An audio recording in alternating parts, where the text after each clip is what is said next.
오늘 영상에서는 근로소득만 있는 직장인이 종합소득세 신고를 홈택스에서 셀프 신고로 진행하는 방법을 확인해 보겠습니다. 오늘 확인할 종합소득세 신고 방법은 직장을 계속 다니고 있는 계속근무자도 사용할 수 있고요. 2024년에 다니던 직장을 그만둔 중도퇴사자도 사용할 수 있는데요. 기본적으로 종합소득세를 신고해야 하는 6가지 소득 종류 중에서 근로소득 한 가지만 가지고 있는 경우에 사용이 가능한 방법입니다. 보통 이런 경우에 종합소득세를 신고하면 환급금이 발생하는 게 보통이니까요. 영상 끝까지 잘 참고하셔서 종합소득세 신고 잘 끝마치시면 좋을 것 같습니다. 오늘 영상은 2025년 5월에 홈택스로 신고하는 상황입니다. 이제 홈택스 신고서를 작성할 건데요. 작성을 시작하기 전에 우선 홈택스에서 원천징수 영수증을 확인하는 방법부터 잠깐 보고 진행하면 좋을 것 같습니다. 지난 연말정산에서 근로소득에 대해서 정산된 결과인 원천징수 영수증을 참고하면 이번 홈택스 신고서 작성 과정이 훨씬 수월해지니까요.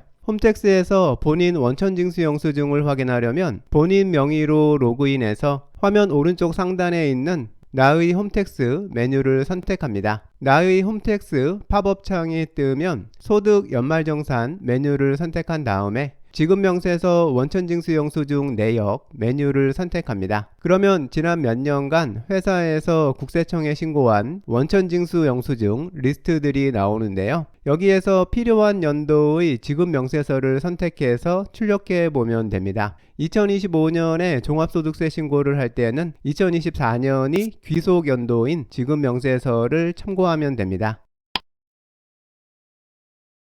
그럼 이제 홈택스 신고서 작성을 시작해 보겠습니다. 홈택스 메인 화면에서 세금 신고 메뉴 선택해서 종합소득세 신고 메뉴를 선택하고요. 그리고 종합소득세 신고 메뉴를 클릭합니다.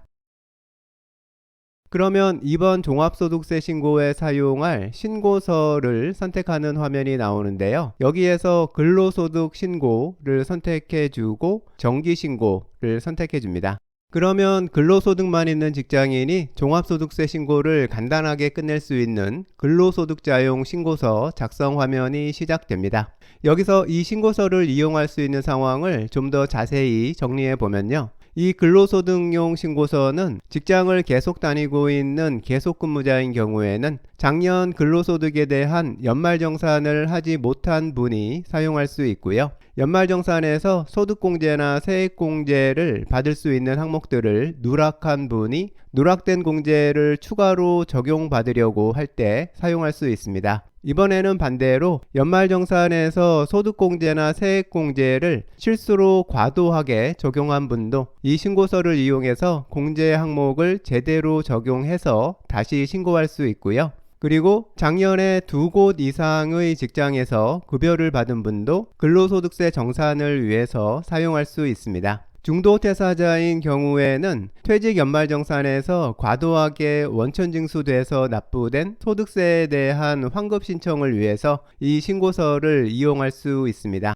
이제 신고서 작성을 시작해 보겠습니다. 이 첫 화면에서는 신고인 기본 정보를 확인하게 되는데요. 우선 지금 작성하는 신고서는 2024년에 발생한 근로소득만 신고하는 거고요. 다음으로 신고인 주민등록번호 확인하고 맞으면 조회 버튼을 클릭합니다.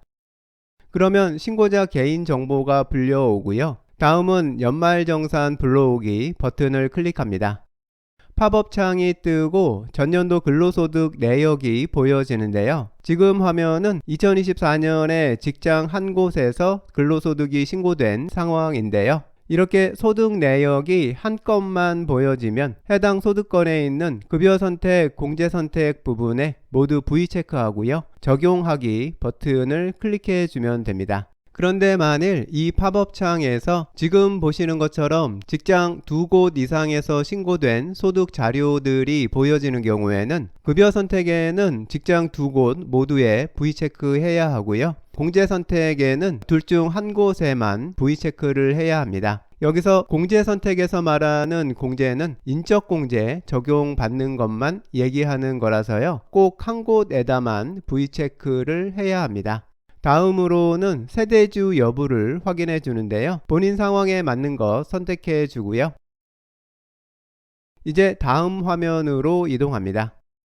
이제 근로소득 신고서 입력 화면이 나오고요. 이 화면에서 이번에 신고할 내용을 모두 작성해 주면 됩니다. 여기서부터 화면에 빨간색으로 보이는 숫자들은 임의로 수정된 금액인데요. 세법에 따라 정확히 계산된 숫자는 아니라는 점 참고하시면 좋을 것 같습니다. 이번 영상에서는 신고서 작성 방법 확인이 중요한 거니까요. 그럼 작성 화면을 위에서부터 확인해 보겠습니다. 우선 신고 대상 기간인 2024년에 발생한 근로소득 금액 확인부터 시작되는데요. 앞쪽 화면에서 연말정산 불러오기를 했었으니까 이때 불려온 연말정산 대상 근로소득에 대해서 총 급여액하고 근로소득 금액까지 불려온 것 볼 수 있습니다. 여기서 신고자 소득에 대해서 세금을 매길 때 기준이 되는 금액은 바로 근로소득 금액인데요.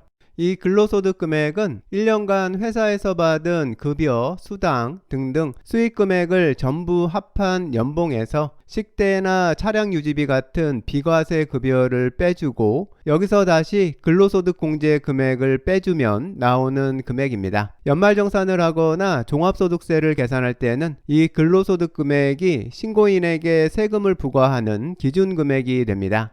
지금 화면은 직장 한 곳에서의 소득 내역만 보여지는 건데요. 이 소득 내역이 본인이 신고하려는 금액이 맞으면 이 부분에서는 더 이상 손댈 것 없이 바로 다음으로 넘어가면 되는데요. 만일 이 소득 내역 부분에 수정할 내용이 있으면 입력 수정하기 버튼을 클릭해서 수정을 진행해 주면 됩니다. 그러면 팝업 창이 뜨고요.